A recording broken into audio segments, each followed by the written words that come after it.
Hey guys, Mixed Media Girl here. This is the next video in my big canvas series. So this is a 36 by 36 inch gallery wrapped canvas. And this video is extra exciting because I have a new product. This is a jumbo bottle bottom. It's now available on my website, mixedmediagirl.com. And it is something that I literally just released. So it has 7 little peaks and it is 7 inches wide on the inside. So this is kind of intended for a larger canvas, but you could absolutely use it for a smaller canvas. I just thought it would be a great tool for my next big canvas series project. So as you can imagine, this canvas is going to take quite a bit of paint. I'm going to start off with a clean pour, and then I'm going to go into a dirty pour, and I'm going to use the same colors over and over. And these are all Mixed Media Girl pouring paints. They are ready to go right out of the bottle. You don't need to add anything. So I'm using white, Merlot, turquoise, which is turquoise, we call it turquoise, copper, razzle dazzle, and then royal purple. Now, one more note is I do have this massive canvas up on a cake spinner. So stay tuned until the end of the video because I'm going to show you how I got it up onto that cake spinner. It's not a massive cake spinner. It's the same one I always use. It's about 13 inches. And it actually was easier than you would think to get it up onto that cake spinner. All right, so I've got the clean pour paints down there, and that's really just for ease of pouring. It's going to take a lot of paint to cover this canvas. And now I'm going to go ahead and get into the dirty pour. So I'm going to basically just layer these colors like this over and over, and I'm going to refill this cup several times until I have enough paint, but I will add some paint around the sides of the canvas as well to help. So here we go with the first dirty pour cup. Now I'm a little short, so it can sometimes be difficult to pour evenly, but do your best. And I kind of just tree ring it on top of that bottle bottom tool. And I'm just going to refill my cup as many times as necessary.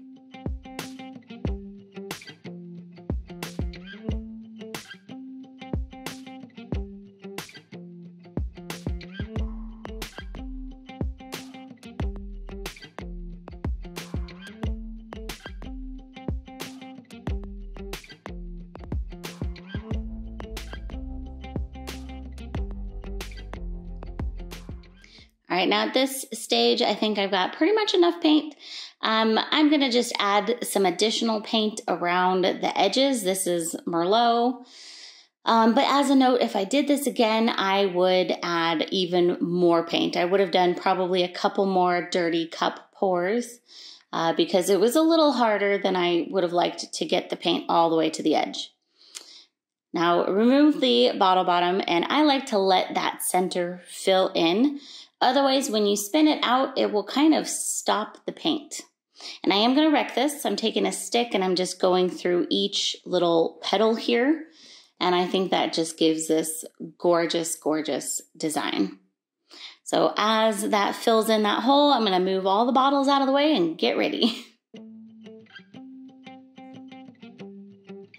All right, here we go.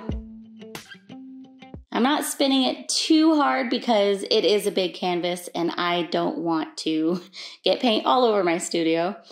And it was off center, so I tilted it a little bit and then essentially ended up doing kind of a combination of tilting and spinning to get this fully covered. Now, after spinning a few times, I noticed that there was a couple corners that I was going to have a real hard time getting the paint to cover. So I actually added a little bit more paint to my cup, and then I went and I poured that along those 2 corners that were just giving me some difficulty in getting covered. You could just keep spinning it until it's covered, but I wanted to help speed up the process a little bit. And there we go. So at this stage I've got full coverage essentially, and I'm going to go ahead and just touch up the corners and the sides a little bit. and then bring you guys in for a close-up.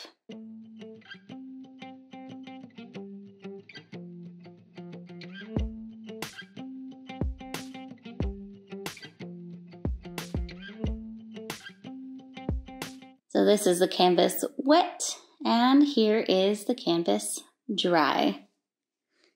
I think this is just such a beautiful piece. I have it hanging in my studio right now. This isn't sealed, so once it's sealed, those colors will pop even more. But I just think this is such a gorgeous project. The next time I do this, and I will do this one again, I'm absolutely going to use more paint so that I don't have as much of an issue with getting it covered. So I'm going to show you now how I got this canvas onto this cake spinner. So this is just my little 13-inch cake spinner, but an important point is it is metal and it is weighted. So you cannot do this on a flimsy cake spinner. You need something hardcore, heavy duty like this. This is by far the best cake spinner. It's available in my Amazon store if you guys want to check that out. So all I did to get the canvas up onto this cake spinner is I took this old canvas, it's a 12 by 24 inch canvas, and because it is thin enough that the frame will sit right onto the cake spinner, essentially I just taped it to the bottom of this 36 by 36 inch canvas by the frame. You can kind of see how I did it right here. And I just taped that to that, flipped it over and put it on the cake spinner. Make sure it is pretty well centered. And because it was so heavy, I didn't even tape it down or anything to the cake spinner. But that's it. And it's ready to turn. You don't have to use an old canvas for this. I would actually recommend using a piece of wood if you have it, or maybe even a piece of really sturdy cardboard or something. But this worked and it was just what I had. So that's how I got this massive canvas up on a cake spinner. I really hope you guys enjoyed this video. Thank you so much for watching, and I will see you all next time.